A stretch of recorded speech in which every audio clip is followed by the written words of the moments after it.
Ekiriwa ssaawa eno gwagyekumiddeko ke kakiiko akagenda mu maaso mu maka g'omukulu Robert Kyagulanyi Ssentamu mu ddakiika eno yennyini akubye akakiiko era nga kano okusingira ddala akuŋŋaanyiza ba Councilors abaayitamu mu kibiina ekyo ekya NUP oba bakwatidde NUP flag nga baayitamu mu kalulu ka 2021 gwe wenna eyakatweyungako ngamba nti okola kyamaanyi nnyo nnyini ddala ku Fifty the News Anchor kuba weekumira ate osubscribinge mwenna mbeebaza era nga mbasiima obudde bwammwe bwe muwaayo okubanga ate mugyekuumirako yonna eyo gye musinziira.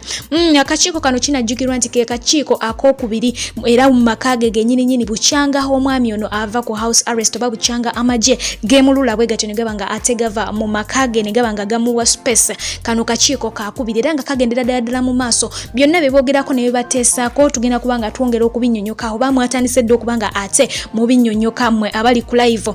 Butereevu okweyongerayo n'amawulire gaffe amalala ate nga gano go gannaku kigambibwa nti omukulu Nubiana gye yasibibwa eyo oba gye baasibibwa eyo yagiddwayo okunaabira nga atulugunyizibwa mu ngeri emu oba endala. Kinajjukira nti abakulu bano baakwatibwa ennaku z'omwezi nga 3 Desemba era bwe batyo ne baba nga baggalirwa ne baba nga baleetebwako mu kkooti okwoza emisango wano na wali naye tebannaba kuba nga ate bateebwa weewaawo ng'abamu baali babeeyimirira wabula ate babajimba ne baba nga ate babazaayo ne baba nga bye beeyimirirwa babigaana. Kigambibwa nti ono bamutulugunyizaamu mu ngeri emu oba endala era ng'okwo baagasseeko n'okuba nga bamukuba empiso etannaba kuba nga etegerekeka oba yabadde yaki.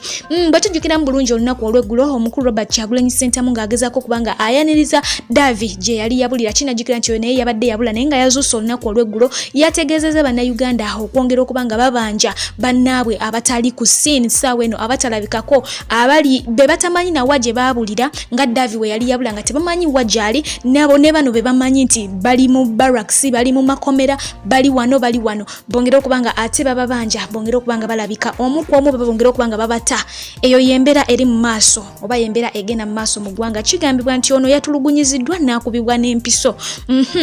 Mu mawulire amalala ye mwana muwala amanyiddwa nga Niki wa Bobi era nga nono naye yalabise lunaku lwaggulo oluvannyuma lw'okumusuula eyo ewaabwe wakiso bwe batyo ne basalawo babere nga bamutwalako mu kakirinika akamu afune obujjanjabi nga bwe nakunyonyodde nti ono yakubibwa nga atwala DR forms azijja gye yali akoledde aziyingiza ekibuga Kampala. Kati n'olunaku olwaleero ye omukulu Muhammad Segirinya bw'ati asazeewo n'abeera nga agenda mu kakirinika ako n'amugjayo abeere nga amutwala mu ddwaliro erisingawoko. Okitegeera olw'ensonga nti obujjanjabi mu kakiriniki bubadde bwa wansi nnyo ddala. Omwami ono ye yasalawo okubanga ate emirimu agikwasaganyiza ddala maanyi. Mu butuufu waliwo omuntu gwowa obukulembeze naawe n'oba mukkakkamu n'ogamba nti mu butuufu omuntu gwe nabuwadde ono ye bumusaana. Ye omukulu oyo Segirinya omulimu agukoledde ddala n'amaanyi aggyeyo omwana muwala oyo nga alaba kakirinike tekayamba oba tekasaana kakozeeko kye kakola naye kayina we kakoma. Bwe batyo ne bongera okuba nga ate bamuggyayo bamwongerayo mu ddwaliro eddala erisingako awayongera okuba nga afuna obujjanjabi obw'enjawulo. Ekiseera kino nga ndi wano ewakiso gye bampise eri mwannyinaku ono gyommanyi obulungi mwenna gye bampinginampinga ku lunaku lwe yali akuuma akalu ka pulezidenti waffe ne bajja n'amala ennaku obanga 3 nnya nga talabika. Oluvannyuma ennyo ne bajja ne bamusuula ku luguudo emabbali w'ekkubo era jjo lwe yazuuliddwa nga bamusuula ku kiddo ewakiso. Bamusuula ku kiddo wano ekyewakiso. Abamanyi ewakiso nga ogenda ekakiri bajja ne bamukanyuga ne bamuteekaawo. Mu kiseera kino nemba nga mpitiddwa Mr. Update kuba akalwaliro kabaddeko wano nga tekasobola kubeera nga kamuakomodatinga. So mu kiseera kino tuzze tulabe nga tumuggyawo ate tumutwale mu ddwaliro erisobola okubeera nga limuyamba okubeera nga ssuuka naye nga embeera bwetyo bweri. Mu kiseera kino tugenda kubeera nga tumujja wano tumutwale mu ddwaliro erisobola omujjanjaba naye nga embeera bwetyo bweri. Famire badde maziga okutuusa olunaku olwajjo bwe bamulaba endowooza mulaba bamukidinampinga era nejyabadde ali ndowooza omubuuza nza okuba bayitamanyiyo. so embeera bwetyo bweri. Oyo nga bwe tukyamusabira ko wamu n'abandi abakyabuza okubanga ate bongera okubanga bazuuka yo mukulu amanyiddwa nga Ashbag Kato avuddeyo bw'atyo n'abeera nga ate akola vidiyo nga awera ennemba n'omukulu amanyiddwa nga Mumaka nanyini Facebook ng'agamba nti amuwadde omwaka gumu gwokka bwe guti okubanga ate amukubidde essimu abeere ng'amunnyonnyola ku bigenda mu maaso kubanga tabitegeera agamba nti emirimu gye gyasanyalala olw'ensonga nti Facebook kwe yali atambuliza emirimu gye mbu ye kitaawe ye nnyinawe ye mukyala we ye buli kimu kye era bw'atyo ne yeekandaga nga ayogera bingi bingenda okubanga ate nkuwa mwana tobeere nga omwewulirirako naawe olabe omukulu ono kyaliko ali ku mulamwa oba nedda kubanga amuwadde ne warning sooka obeere nga ate omwewulirirako bwetyo tubeere nga tuwunzika mawulire gaffe ag'olunaku olwaleero. Muganda wange taata maama kojjo basenga nkusaba omanye ekintu kimu nti byogenda okulaba oba byengenda okugamba bya ddala byogera nga biva ku ntobo ya mutima gwange nga ndi munyiikaavu ndi mutwakaavu nga n'amaziga gampita mu maaso wabula nkusaba omanye ekintu kimu nti this is my last post on Facebook.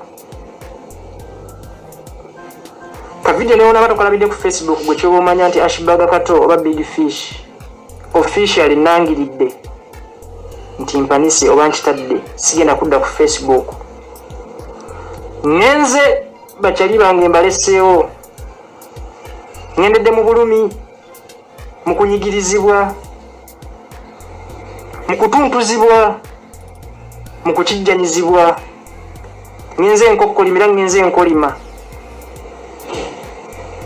lwansonga Facebook kabadde akalimo kange yabadde mama yabadde taata kwembadde ndya yabadde girlfriend yabadde buli kimu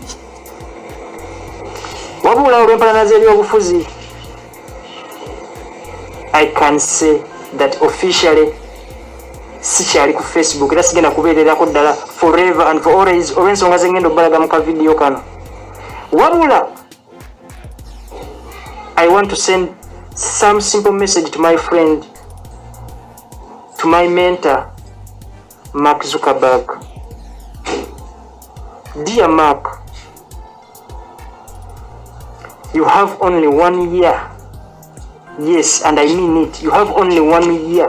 And if I don't get a call from you to me direct within that space, trust me or believe me, or you can mark my word, that will be the end of Facebook in Africa.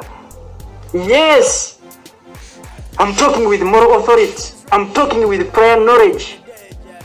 If you don't call me within a space of 1 year, trust me, that will be the end of Facebook in Africa. Because this is our time. This is the time, Africa, to socialize.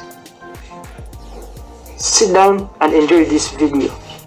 Bye bigambo by'omukulu oyo Ashbag Kato bw'ati bw'agambye naye nga kinajjukirwa nti ono si yasose okubanga ate awere ennemba n'ensonga eno kinajjukira nti n'omukulu Bajjo naye yavuddeyoko ng'akukuluma kubanga babajjako tujjukira bulungi ono Ismami Jagulo Fulufiga Bajjo bonna babajjako abo naye katulabe besizo size zimu ku nsonga enkulu mu ggwanga ensonga enkulu zo we ziri zitawanya abantu nnyo nnyini ddala kansubire nti muli malidadi sana yona gye musinzira okubanga ate mugyeekumiddeko atakumira mpeera hayongera okubanga abankumira mbaagala nnyo mweraba.